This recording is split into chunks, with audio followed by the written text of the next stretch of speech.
welcome back to the channel. This is vlog 4? I think 4. I'll have to go back and check. It'll be in the title anyways. So, as you can tell, I'm at work. I forgot to record some of this earlier when I was back at the camper, but yeah, there's not a whole lot to talk about this one anyways. So picked up a new generator tonight, an inverter generator like I've been talking about. Well, it's a little hurting on that one, but it's fine. Job I'm on will cover that anyways. The other thing is I narrowed it down to 2 different possibilities on battery power in the camper. So with I'm gonna do a battery bank of some sort, but I was doing some research and apparently you can use the solar generators like your EcoFlow, Blue Yeti, you know, whatever you got. In my case, I have both Blue Yeti and EcoFlow. But that said, mine are pretty small on the scale of capacity to be able to run the camper itself off of. It just simply won't last that long. However, you can do a lithium expansion. I was watching some videos on some ways to do it, which is sort of similar to what you do with you know, like your solar setup, like van lifers and stuff do with the solar charge control, this and that, and all those extra things, and then the battery banks themselves. Essentially what you're doing is you're skipping all the solar setup and your power station becomes your controller. And then you have your batteries still like you would. You still run them either series or parallel, however you're doing it. Of course, you got to make sure that whatever unit you're using can handle the voltage. Most are pretty good for a decent amount of voltage anyways. So if I do that route, I'm going to upgrade my EcoFlow to one of the Delta series or something like that, the large capacity ones. And then get a few batteries, some lithium batteries on the side. Because the thing is you'll have your batteries that you buy, whether they're 100 amp hour, 2, 3, whatever. But you'll also have the internal battery on the unit itself as another battery. So you got to factor that in as well. So the River 2 Pro is, I think, about 100 amp hour-ish equivalent. So if you're running, you know, 300 watt or 300 amp hour or 460 amp hour, well, now you got to factor in whatever your batteries are and the unit itself, and then that's your capacity. The other option is I go the solar generator, like the solar controller route, and get the charge controller. No matter what, I'm gonna have alternator charging. Now the charge controller will depend on what route I go, because they are different. The other thing is I want to rewire some of the stuff in the camper to be able to have 120 plugs, at least one 120 plug that runs off of the battery bank once I get it set up, whatever route. That way I can leave stuff, like I could charge stuff on the go without having to have shore power. I don't think I'm going to run propane in there. I don't really have a use for propane. Diesel heater's getting a permanent one installed into that camper. We've been down to minus 28 now so far Celsius, and I had 2 small space heaters in there. One in the bunk where the bed is, safely positioned. They got all shut offs and stuff, and I monitor them the way I have them wired plugged in is through my EcoFlow, so I can monitor everything on the go because it runs on Wi-Fi. So I could be anywhere and check input, output, turn on, turn off stuff as I go. So it's safe. And then I had another one down on the floor underneath the table, and it oscillated. And with just those two in minus 28, it still got to 30, over 30 degrees Celsius in there. So the diesel heater is like 3 times as powerful even on low as those two space heaters. Like I said, they're just small. I had them when I had the tent, before I went the diesel heater route. So I just kind of placed them off to the one side of the tent and kind of ran them that way, pretty much blowing on you. So they didn't need to be very big because the heat's going directly to you anyways. Plus the tent is like, it's small. It's big, but it's small. So I've just been using those for now because with this job,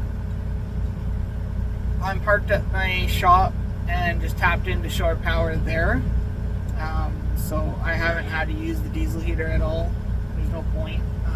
It's a waste of fuel at that point. I could just run the electric heaters. Don't have to run the Jenny or nothing. That and my old Jenny was super loud and really annoying. Not really annoying. It didn't bother me none, but it really limited on where I could use it just because of how loud it was. That leads into the whole reason why I picked up the new generator I did, which is a 4,000 watt continuous inverter generator, 5,000 peak. So my idea was if I was going to buy the generator, I was going to get one that can run basically everything I have in the camper. And if I wanted to run an AC or a microwave or anything and run both at the same time, because let's be real, if you're running the AC in plus 40 degree weather in the summer, you're not going to want to shut it down for, whatever, let's say 5 minutes to run the microwave if you're cooking something in it, and then boot it back up, because that's going to utilize a lot more extra power than what it would once it gets to temp. That, and it's going to have, you're going to have your fridge. My EcoFlow charges at almost 1,000 watts on its own, so that's pretty power hungry. The little space heaters, one's 1,000 watts, the other's 1,500 watts. So there's 2,500 watts, and if my EcoFlow kicks in to charge, there's 3,500 watts. The EcoFlow only takes, once it's full and it's draining down, it only drops 3% and then starts charging again. So it only takes 10 minutes. So it's not going to have a big draw super long, but it's still, that's 3,500 watts, which is already more than what my current generator can do. I know ACs are pretty power hungry. I'm going to try and find one that's like RV grade or van life. I'm going to install it in one of the roof vents. Just because I like to have one full time. I'm going to use it lots in the summertime, so it's going to be worth actually installing one in there instead of getting one of those portable ones. That said, I'm still going to consider one of the portable ones if I can't, for whatever reason, can't get my hands on, or they're super expensive or something like that, or just get a really good deal on a portable one. Ideally, what I'd like to do is get one that's a heater and AC in one. That way, if, say, my diesel heater honks out or isn't keeping up with the cold or something like that, because we get pretty cold sometimes, and depending on where I am, if I'm up north or something like that. And this is next year's stuff. I'm not going to bother getting an AC unit at all till probably mid-spring when things are warm but not hot yet. Get that squared away. And then the battery setup, that is coming really, really soon.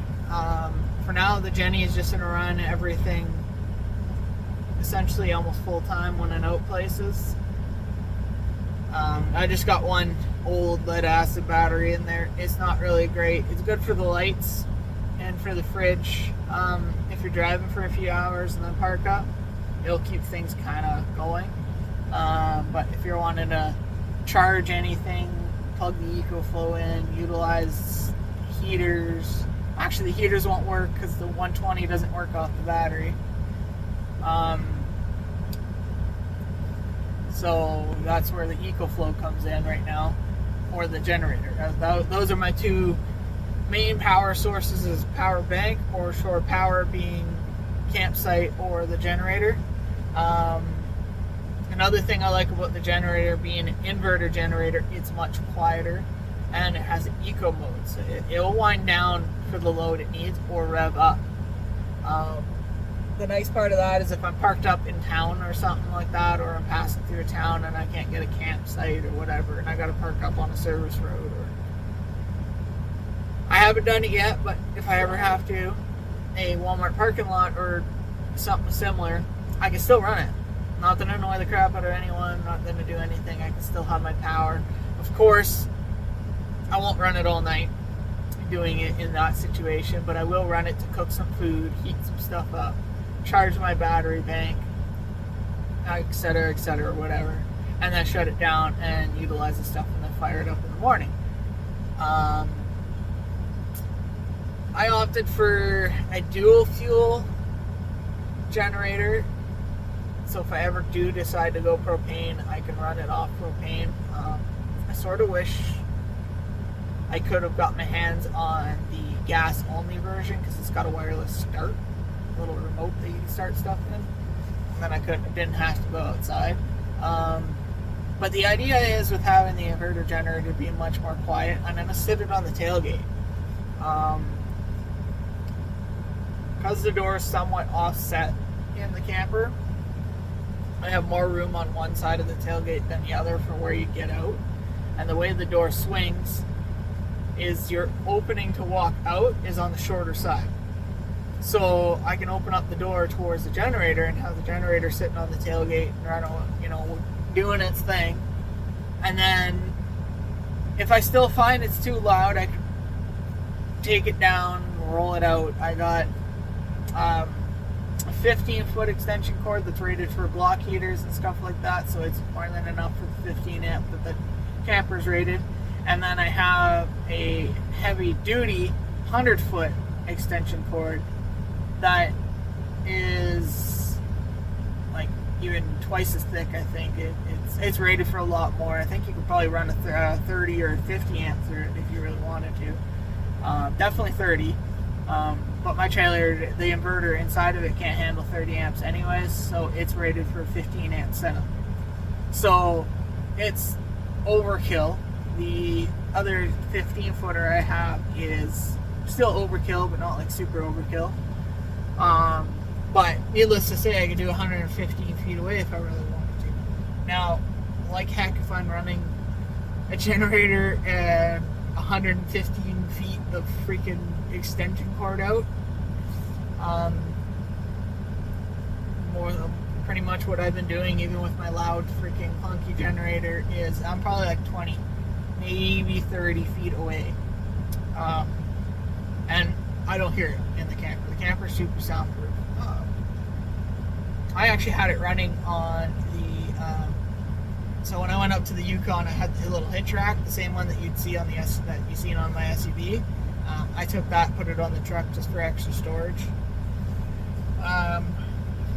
Yeah, so I had the generator running on that while in the camper, and like you could hear it, but it was like this loudness, normal talking, It wasn't anything horrid. So being that this generator I just bought is almost 10 decibels quieter than the one I have now, that I was using, it's looking on the charts. So like you can go online and it tells you what like each decibel reading is sort of equivalent to. The generators that I got now, the new one, is equivalent to basically a normal conversation. So it's not loud at all, and it's big. If I would have went with a smaller one, like a 2,000 watt, it's even quieter. It's another 10 decibels quieter, which is like whisper. You barely didn't hear it. Especially not through some windows and walls and stuff like that. The issue was I really, really thought about grabbing that one, but I was also thinking into with the next, 5-6 months of winter, solar is going to be garbage. I'll still get some.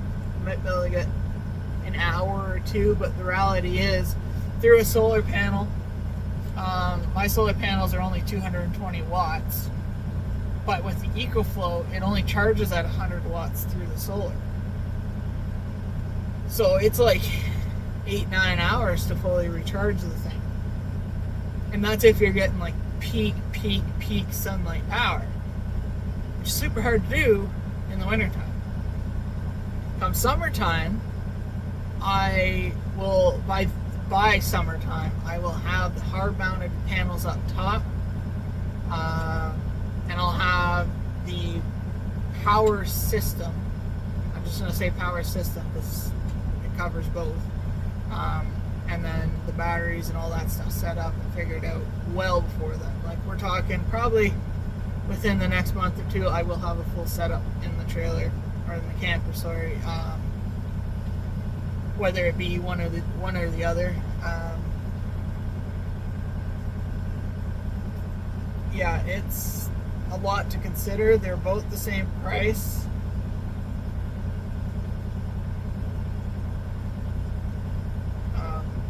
Well, the solar can be a lot more expensive, especially if you go like the Victron setups. Victor? I think it's Victron. The ones you see in all the live van lights, the blue setups. Because it's like $1,500 for the inverter charger setup. It's like $100 and some bucks for the DC to DC charger. Ultimately, I want about 900 to 1,000 amp hours of battery power. The idea is I'd like to be able to go anywhere from 5 to 7 days without touching power at all. Like, I mean, entirely just battery. No generator, no solar, no shore power, like just the battery bank itself. The idea behind, my thought process behind that is I get 7 days off at a time. I'd like to charge up stuff the first day, run the other, 5 days, whatever, and then on the seventh day before leaving, charge stuff back up. Now that said, is I don't have to charge stuff back up on the 7th day if there's, depending on how far I am, I can always charge at work. I can just plug it in and let it charge while I'm on a job or whatever, and then come back to the shop, But the idea is to be able to last most, if not all, of my days off just on the battery. And if I can get that down to a system like that, I could drop the generator size. And the thing is like, the inverter generators, I didn't buy I didn't buy a Honda or Yamaha or anything like that, but they still sell pretty easy. And you get most of your money back out of them, especially if you take care of them. And then what I'll do is I'll just buy the small one, like an 1800 or 2000 watt, just a wee little one, and keep that as a backup. Say my charger goes down and I need to plug it in, or I forgot, whatever. It'd just be a backup at that point. Just run it for a few hours, charge everything back up, kick it out, and then you're good. Yeah, and then I'm gonna do, and then, like I said, with the propane, going back to the propane idea, the idea is I'm gonna ditch the propane stove that's in there and replace it with a nice induction top. Now I know that's gonna be a bit pricey, so that's like down the road plans. But that's what I like to do, is do an induction top, and then water, and then to keep the water pump that's in it. And I just use the 5-gallon jugs like you've seen in previous vlogs and videos, and I've talked about it. But where the water tank is in the camper right now, because it's cracked, it has to come out anyways, that's where I want to put the diesel heater, and then run it out that way. And then I could sit, because it's really big, and the diesel heater's like, yay big, I'm going to run the diesel heater on the one side, piped out, whatever, stuff like that. And then I'll put the water jugs in the opposite corner and run just a hose up to the pump. Now that's going to work two ways. One, water's going to be out of the way, you're not going to be tripping on it, it's not going to be on the counter or whatever, and then I'll be able to just use the factory lines. Two, with the diesel heater in there in the wintertime, it's going to keep that compartment warm. Just radiant heat, right?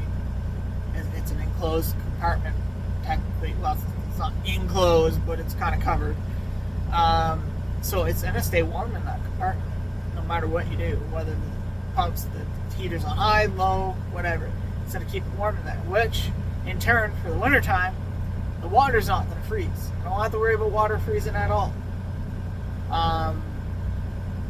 And as I run water through the system, doing dishes or filling up a pot to boil water or whatever, the water's going to actually be, I wouldn't say hot, but it's going to be warm, which is going to in turn radiate that heat throughout the system and keep the lines warm. It's the same idea. We're using pure water on this job. That's all we do. We just move a little bit of water through the lines every once in a while, and then it heats. And this is outside. We're just outside. All the lines are laying on the ground. The camper's heated.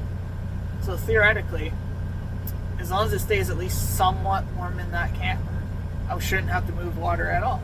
But even then, it's going to be like a 2 or 3 foot line. I can move, run the water for 20 seconds, 30 seconds. Boom, it's warm again. So it's not the end of the world to me. Eventually I'll probably come up with a better idea, but eventually probably going to upgrade campers. That's way down the road though. Like I'm going to run this camper out until it probably falls apart, and then be forced to get another one. If I do another one, this one's more than enough room, don't get me wrong. But if I'm going to have to spend the money on one and, set it up, and then I get a bigger one, probably like a 10, I don't know how the sizing goes, the ones with the overhang, and they got the shower and all that stuff in them. It's probably what I'm going to go with, something like that. I don't care about showering at truck stops and stuff like that, but the reality is if I'm going to live in it full time, I may as well at least have the basic amenities to not have to running into town for a shower or stuff like that. It'll simplify things.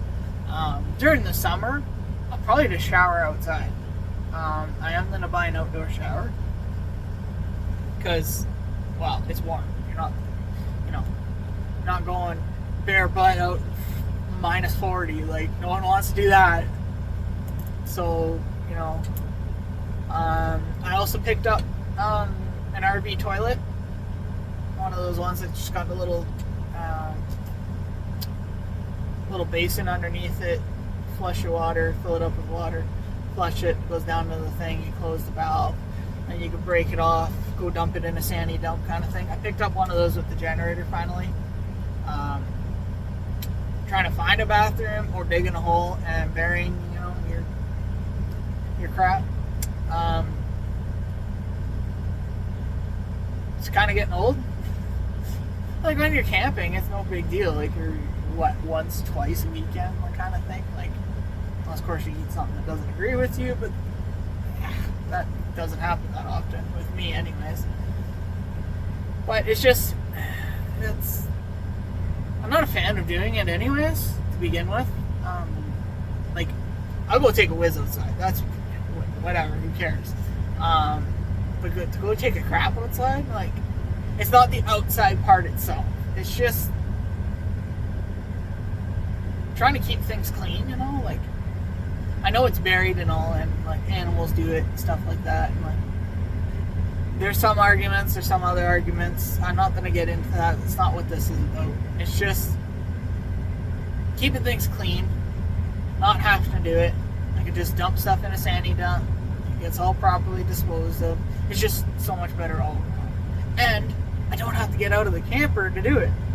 Like that little closet space technically is a bathroom space. So I'm going to put the toilet in there. I don't have to find bathrooms on the go anymore. I don't have to do nothing. I just, I gotta go. I'm driving. Let me pull over here, jump in the back, go to the bathroom, jump back out, continue on.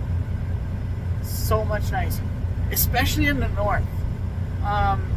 There is rest stops, and there's quite a few of them, but they're like 30 to 40K apart. So if you pass one and go, I should have stopped, I'll stop at the next one. By the time you get to the next one, if you really have to go, you really got to go. And some of them are, they're gross. There's no nice way of putting it. They're just nasty. Even coming from a guy standard that really, not nasty or anything like that, but like pretty chill on the whole cleanliness thing. Like, I don't mind going 3 days without a shower or something like that, like on that level. But these are nasty. Like toilet paper next to the toilet. Like, why? Someone going behind the outhouse to go take a crap. Why? Like, you got a toilet there. I get it's nasty, but you can hover. Or at least have the decency to walk off into the bush to do it. Don't do it directly behind the damn thing. Or next to it even. Like, some of them are just gross. A lot of them are really good, but some of them are just so gross. It's like, why? Like, that's zero standards whatsoever. That's not even just low standards. That's just zero standards. Yeah, and then to start remodeling this camper, we talked about that. The oil, I don't think is burning actually in the truck. It might burn. It burns some. It does. Let's be honest. But the oil loss that I was experiencing heading up there and back, it's coming out the valve cover. The gasket's toast, which is sad because those are brand new gaskets and they're already garbage. Like, let's show you the quality of things nowadays. So I'm going back to cork gaskets. I never had a problem with them. They're annoying to peel off, and usually you can't save them when you peel the valve covers off. You have to replace them every time. But I don't care. I want that oil leak to stop.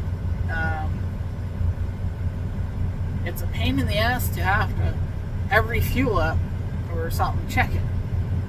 You get to camp, check the oil. Leave camp, check the oil. It's just, it'd be nice to only have to check it once in a while. You do 1,200 or 1,300 kilometers or something like that, and then you check it just to see, knowing that it burns a little. And then just top it up. Not have to refill the whole damn thing. Like, put a whole 5 liters back into the thing. Because that's what it was. I went through 15 liters just to get up to Whitehorse. It was brutal. The thing only holds 4.6 liters. Like, That's a lot of oil. And oil up there is expensive. Like, Whitehorse ain't bad. You got your Canadian Tire. It's your regular price stuff. Pretty average. But, like, Watson Lake and Fort Nelson and stuff like those small little places, oil is brutal. I paid for $50-some for 5 liters of 50 and 40 in Watson Lake. And it wasn't like Rotella or nothing.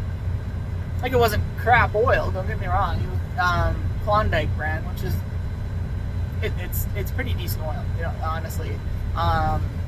But it's just that's expensive. The oil I bought when I first left, I got no change, and the first jug of oil I bought was $23. If it's gonna puke out onto the ground, you don't need $50 oil. But it was the only option. I simply did not have enough oil on me to make it to Whitehorse from there. And we all know what happens to an engine that runs out of oil. That said, on that note, I ran it from Rocky Mountain House to Drayton Valley with 0.5 liters of oil in there because the dipstick reads wrong. I didn't know that at the time. It read full when I left. So I'm like, cool, it's full. So I drove that far. That's an hour. It's like 100 kilometers or something like that. Not quite 100 kilometers. Pulled in. They dumped it because they weren't sure either, because that truck shows multiple listings of different oil amounts in a lot of systems. So they measured it. 0.5 of a liter. Not even a liter. 0.5. Half a liter was all that was in that engine that entire time. So they did it, no harm done, nothing, no sparklies, nothing that was in the oil that did come out, thankfully.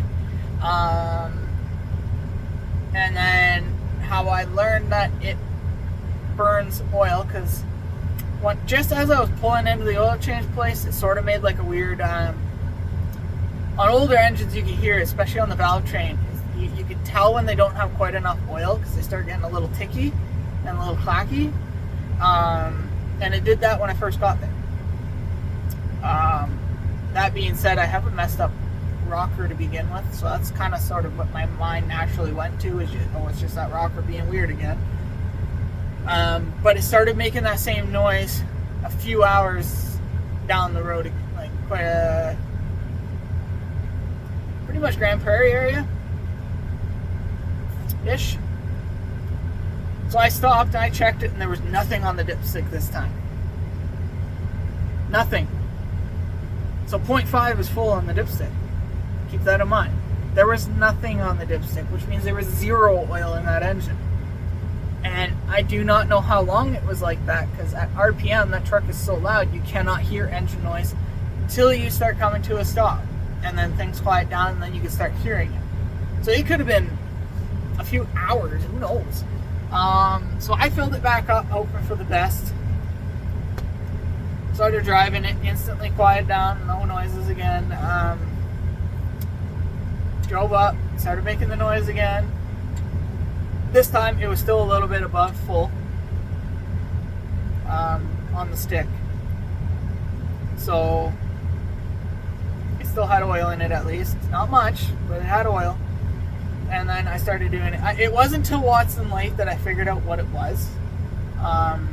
Because I guess the way I was parked that last time, instead of it leaking down the side of the block, or actually it leaks at the back corner, right on the back corner of the head, and it leaks down the block. So you don't smell the burning oil.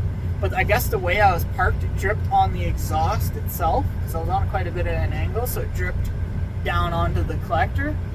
Now, obviously I had just finished driving for a few hours, so it was hot. And then I smelt it. And that's how I was able to locate where it was leaking, because I thought it was just burning it. Seriously, I thought the valve seals were so toast that it was just fuel oil mixed in 50-50 basically, you know. But yeah, so that's where we are with that. This video is getting kind of long. We're at 34 minutes here, so I'm just going to wrap it up here. I appreciate you tuning in. If you stuck all the way down to this point, thank you very much. Those that still like, comment, and stuff like that. I appreciate that too. We are trying to grow the channel. The only way to do that is with interactions and subscriptions. You know, it's a free world. Do what you want. But if you do like my content, give it a follow.